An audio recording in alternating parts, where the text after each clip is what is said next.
Guys, welcome. Collective reading tayo ngayon. Tingnan natin kung ano yung current energy ng person mo. Be open-minded po, hindi po halos lahat makaka-resonate, kaya piliin nyo na lamang. And thank you nga po pala sa mga nag-subscribe, lalo na po sa mga bumabalik. Marami pong salamat. Give me the message for collective.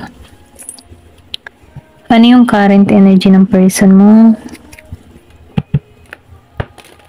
Give me the message for collective. Ano yung current energy ng person mo?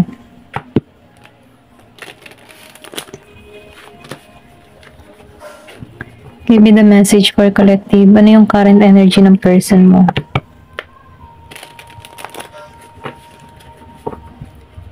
Give me the message for collective. Ano yung current energy ng person mo?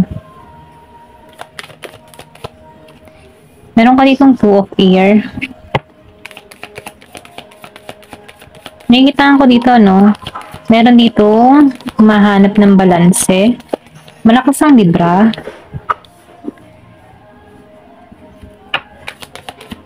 Nakifeel ko dito, sinusunod mo na yung instinct mo, yung intuition mo, yung kutob mo. Okay? Or pwede rin sabihin, ito yung nagaganap sa person mo, nagkakaroon na to ng realization, or pwede rin sabihin, nagkakaroon na to ng kaliwanagan dito. Excuse me. Nakifeel ko din dito, no? Yung connection, kumbaga, andun pa rin. Kumbaga, nafe-feel ko dito yung passion, yung malalim na connection ng tao nito sa'yo. Kumbaga, no, naisip ka ng tao nito na ikaw yung soulmate or counterpart niya dito. Kumbaga, nafe-feel ko dito yung ugnayan sa inyong connection. Meron ako nakikita ditong mirroring. And then, nakikita ko rin dito, no, na gusto ng tao na ito ng renewal, okay? Humahanap to ng kaliwanagan dito, or pwede rin sabihin marami na itong natutuklasan, or marami na itong natutunan sa connection na to. Kumbaga, no, nagkakaroon na to ng realization. And then, nakikita ko rin dito, no, meron ditong tutungo sa'yo, okay? Dito sa Nine of Earth, kumbaga, ang tao nito ay stable. Kung meron ka man person dito na Virgo, Capricorn, Taurus, and then, Gemini, Aquarius, and Libra. And then, may nakikita rin akong Leo. Kumbaga, itong tao nito, nagkakaroon ng realization. Gusto ko nitong busugin. Gusto nitong bumawi sa'yo. Kumbaga, no, or pwede rin sabihin, ganito kanya tingnan si Nine of Earth. Kumbaga, maayos. Karespeto, okay? Then, nafe-feel ko rin dito, no, ikaw yung tipo ng tao na maingat. Maingat sa iyong mga ginagawa. Then, nakikita ko rin dito yung abundance. Meron dito yung iba sa inyo makaka-receive ng regalo. Malakas ang Scorpio. Okay? And Virgo. Meron dito makaka-receive ng regalo. Virgo. Give me more information.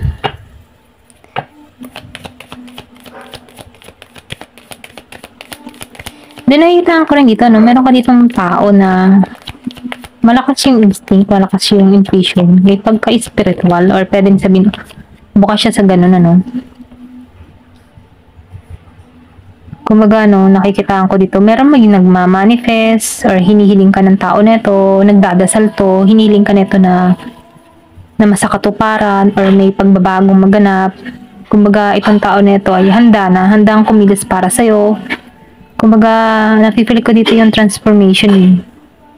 Kumbaga, parang inuudyok tong tao nito kumilos sa'yo. Ito lang yung nakikita ko dito sa The Hierophant in the Chariot. And then, nakikita ko rin dito, no, na yung iba naman sa inyo, no, pwede rin sabihin meron kang ginagawa para sa tao mo, okay, na hinihiling mo to na bumalik sa'yo. Ganun ba? Or pwede, kasi nakikita ko dito yung sumasalamin eh. Kumbaga, meron dito nag-i-intay kung sino yung mauuna, okay? Kung sino yung uunang mag-moves. Maybe itong tao na ito, nakakuha din ng sign, okay? Nahingi siya ng sign dito. Give me more information. Kumbaga itong tao na ito, handa na siya dito. Nafe-feel ko dito yung Taurus. Then, 3 of Air. So, itong tao na ito, nahingi ito ng sign kasi masakit yung ibinigay niya dito sa'yo sa 3 of Air. Kumbaga, binigyan ka dito ng yung tipong marka ng kahapon na naiwan, bakas. Kumbaga, bakas ng kahapon na nagpasakit sa'yo. Okay, dito. Meron ditong inabando na or pwede rin sabihin niloko or chinit ka dito or inalisan ka dito ng walang paalam. Okay? Kumbaga, marami kang tinatanong sa sarili mo na bakit nangyari to. Ito lang nafe-feel ko sa Three of Air. Pero ganun pa man, nakikitaan ko dito na andun pa rin yung connection andun pa rin yung lalim. Maybe yung pagkakahiwalay niyo dito, dun na-realize ng tao neto dito sa The Hierophant na ikaw pala, okay? Ikaw pala yung para sa akin dito. Kasi meron siyang nakikita sa iyo na hindi niya pinaniniwalaan before, okay? So ngayon, nakikitaan ko dito yung mirroring. Nakikitaan ko dito na mahalaga ka, okay? Dito sa Nine of Earth. Kumbaga, doon niya na-realize dito sa The Hierophant na mahalaga ka pala dito sa Nine of Earth. Na may value ka, okay?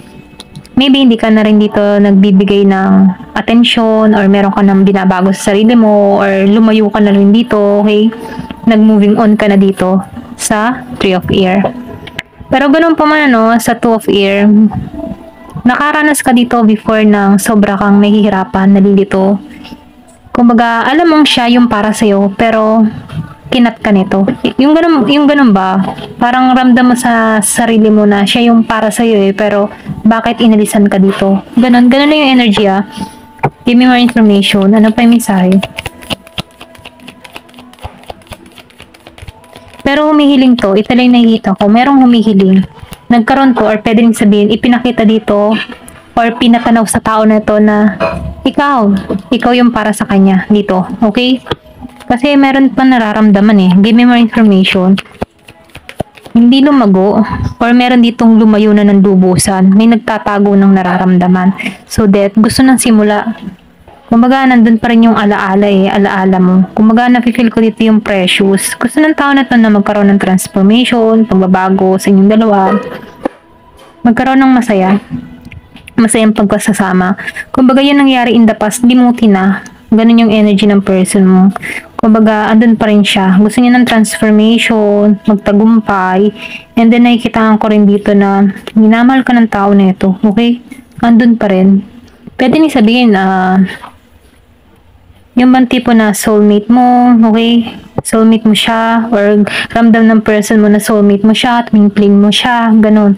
Or meron siyang mga nakukuhang sign na nakukuha niya ngayon or nalalaman niya ngayon na parang lahat ng sign na nakikita ko ay nasa sayo. Kaya ganito kanya tingnan sa Nine of Earth. Give me more information. Ano pa yung mensahe?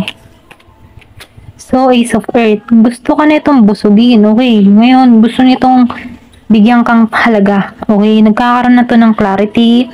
Malinaw na yung kanyang mindset dito. Gusto na nito ng transformation. Gusto na itong bumawi sa'yo. Doon niya nakita yung halaga mo nung wala ka, okay? Kasi inalisan ka ni dito ng sobrang bigat ng kalooban. Kumbaga, nagkaroon ng marka to sa'yo. Ito lang nakikita ko. Then dito, sa Ace of Earth, gusto niyang mag-offer sa'yo. Meron tong hinihiling, meron tong minamanifest dito sa The Hierophant. Kumbaga, ando siya sa moment na talagang sobra-sobra yung hinihiling niya para rito. Okay na magkaroon ng pagbabago. Give me more information. Ano pa yung mensahe? So, nakitaan ko rin dito, gusto nito ng solid na foundation sa inyong dalawa, solid na pagsasama, so solid na samahan. Kumbaga, nakikitaan kanya ng ganun. Okay? Pang matagalan, pang long term, kumbaga makakasama niya sa pagtanda, mga ganun ba? Ito lang nafe-feel ko. Maybe nagmamature na rin tong tao na ito, kaya nagkakaroon siya ng realization dito sa The Hierophant. May paggising, okay, or ginising tong tao na ito, nagkaroon ng kaliwanagan dito. So ngayon kumukuha to ng lakas ng loob, okay? Or pwede rin sabihin, ganun kanya tingnan, malakas ang loob, okay? So the Lover, mahal ka talaga, ayan, sorry nautal ako. Mahal ka talaga nito, okay? So, nakikita ko dito, meron ditong pangyayari na kung saan nagkalayo kayo dahil marami ding naka-involve sa inyo or pwede rin sabihin na maraming pumupukaw sa attention ng tao na to. Pero ganun pa man, kahit maraming pumupukaw sa attention ang tao na ito, marami siyang kapling-pling, mga ganyan, ay nakikita ko dito na ikaw, iba ka. Kumbaga, iba ka sa mga ka-fling-fling niya, iba ka. Kaya ang ganito kanya tingnan sa Nine of Earth, mahalaga, okay, precious. Kumbaga, meron kang halaga na kung saan gold ka, diamond ka. Ganun kanya tingnan ngayon, okay? So, nakikita ko rin dito, may mga tukso or pwede rin sabihin, meron kang person na lapitin sa tukso, pwedeng malakas ang karisma niya, or pwedeng sabihin maganda yung kabuhayan niya, kaya lapitin siya ng tao sa paligid. Okay, kumbaga, marami nagkaka-interest dito sa tao na to. Ito lang yung nakikita ko, pero ganun pa man ano, kahit gaano karami nagkaka-interest sa tao nito, yung puso ng tao nito ay nasa iyo. Okay? Give me more information. Ano pa yung mensahe? Meron ako nakikita ditong Year of the Snake.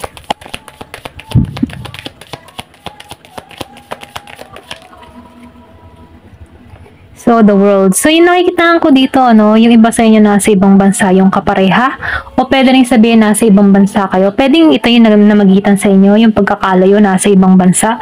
Ito lang yung nakikita ko. Pero, ganun pa man, nakikita ko dito, yung fertility. Meron dito magbubuntis, or pwede rin sabihin, ganun kanya tingnan, ano, ikaw yung kanyang magiging ina, or magiging ama, or pwede rin sabihin na, ito yung gusto niya mangyari, magkaroon kayo ng anak ng tao nito, dito sa the world.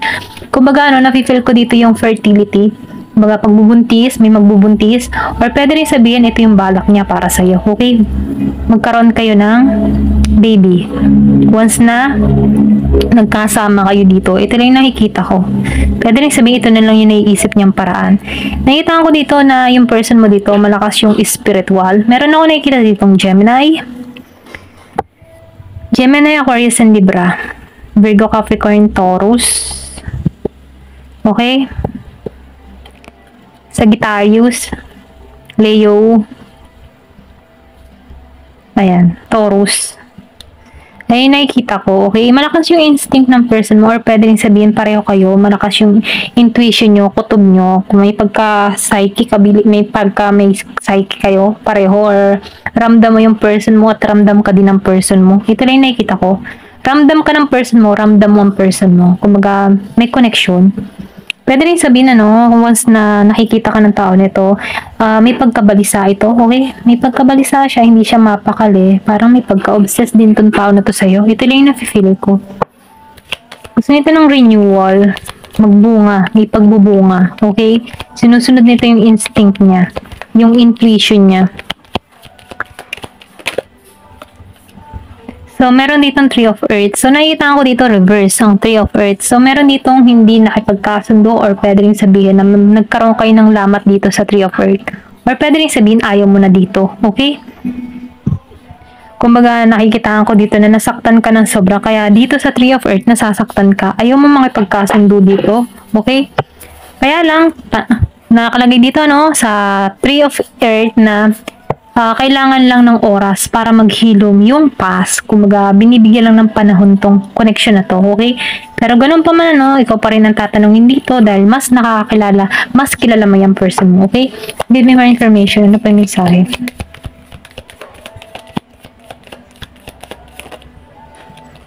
So, meron ka ditong 6 of Air. So, nakikita ko dito nakaka-moving on ka na sa sitwasyon, okay? Kasi nakikita ko dito mas nakafocus ka sa panibagong chapter ng iyong life. Kumbaga, doon ka sa moment na nagsisigurado ka na para sa sarili mo, nag-iingat ka na para sa sarili mo, okay? Kasi ayaw mo na magdusa pa. Ito lang nakikita ko. Give me more information. Ano pa yung mensahe?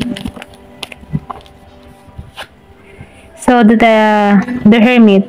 So, nakikita ko dito, ganito mo siya tingnan eh, the Hermit reverse. Kumbaga, nafe-feel ko dito na wala kang pangunawa para sa tao nito, or hindi ka nakakahanap ng kaliwanagan para sa tao nito. Kumbaga, mahirap siyang pakisamahan, or pwede rin sabihin, natatakot ka na baka maulit muli yung ginawa niya sa'yo. Ito lang yung nakikita ko.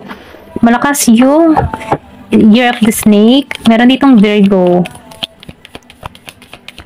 Kumbaga, andun ka muna sa moment na nagliliwaliw ka, enjoy mo muna yung sarili mo, ini-enjoy mo yung pagiging mong single, hinahanap mo na yung sarili mo, o yung tipo na andun ka muna sa moment na hinahanap mo yung mga pangarap mo. Ganun lang yung energy mo dito.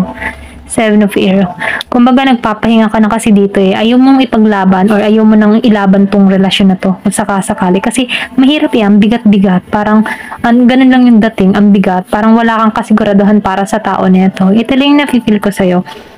Give me more information. Ano pa yung mensahe?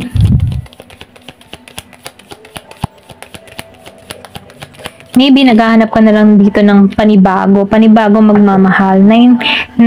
King of Fire. Kumbaga, nafe-feel ko dito na Ang pangit, yung mga tipo na hindi maganda yung image ng person mo sa'yo, yung mga ginawa niya sa'yo. Kumbaga, nagkaroon ng betrayal or inabandona ka dito, parang sobrang sakit na yung ginawa niya sa'yo dito. Kaya ayaw mo, wala kang lakas para rito. Ito lang yung nakikita ko. Malakas dito yung Leo, meron ding Aries, Sagittarius, Gemini, Aquarius, and Libra, and Virgo, Capricorn, Taurus. And then, ayun, ito lang yung nakikita ko. Virgo, Capricorn, Taurus, and Gemini, Aquarius, and Libra, Aries, Leo, Sagittarius. Ayan. Tingnan natin kung ano pa yung advice sa'yo. Give me the message. Ano pa yung mensahe? Kasi nakikita ko dito, ayaw mo na eh. Yung iba sa inyo, no? Hindi halos lahat sa part na to. Kumbaga, negative ang tingin mo sa tao mo. Okay, hindi halos lahat ha. Yun lang nakikita ko sa King of Fire reverse. Kumbaga, wow, mahina siya sa responsibilidad or pwedeng sabihin na hindi makatao or hindi ginagampanan yung kanyang tungkulin bilang partner, mga ganun ba, or mahina sa problema, mga ganun. Ganun yung tingnan, ganun mo tingnan yung person mo, toxic, ganyan. Meron ditong Cancer. So, ikaw ngayon, nakikitaan ko dito na pinoprotektahan mo kasi yung sarili mo. Okay, ayaw mo na kasing masaktan pa dito. Kumbaga, na-comfort mo na eh, nabago mo na yung sarili mo or pwede rin sabihin naka-moving on ka na sa sitwasyon. Kaya ikaw, mas nakatuod ka ngayon sa sarili mo. And then, nagkikita ko din dito na yung protection. Masyado kang defensive, ganun. Meron dito angelic. So, nakikita ko dito kasi na nagkakaroon ka kasi ng kapayapaan sa panahon ngayon. Kumbaga, tanggap mo na naman sa sarili mo na wala na kayo. Kumbaga, napatawad mo na rin tong tao nito. Ito lang yung na-feel ko sa'yo. Kasi mas nakatuon ka ngayon sa mga pangarap mo eh. Sinusuportahan mo na lang yung sarili mo dito. Ito lang nakikita ko. Kumbaga, sumasabay ka na lang sa agos ng buhay, mga ganun ba. Hinahayaan mo na lamang yung sitwasyon, ganun. Ganun lang yung energy mo dito. Kumbaga, lilipas din to, ganyan. Maybe dahil nakaka-moving on ka na dito kasi nakikita ko dito na ganun katingnan ng tao mo eh. Maayos, maganda, okay? Then, Uranus. Kumbaga, gusto mo yung pagbabago. Gusto mo yung biglaan pagbabago. Ayaw mo na kasi may stuck sa sitwasyon. Gusto mo yung patuloy yung buhay na magkaroon ka ng pagbabago. Okay, ito lang nakikita ko dito sa Uranus. Last, give me more information. Kumbaga, nakatuon ka sa mga pagbabago or sa mga darating pa. House 5. So, ngayon, mas ini-enjoy mo yung moment mo, nagkakaroon ka ng mga bagong ideas, naibabalik mo muli yung sarili mo, naibabalik mo muli yung kumpiyansa mo, okay? Nagkakaroon ka muli ng light para sa sarili mo, pag-asa, okay? Kumbaga, ini-enjoy mo yung moment mo sa panahon ngayon. At yun ang maganda kasi nakaka-moving on ka na, tinatanggap mo yung katotohanan, napapatawad mo na yung tao na ito, and then patuloy yung buhay. Ganun lang yung energy mo, okay? Ayan po, hanggang dito na lamang po. Thank you for watching and love and peace.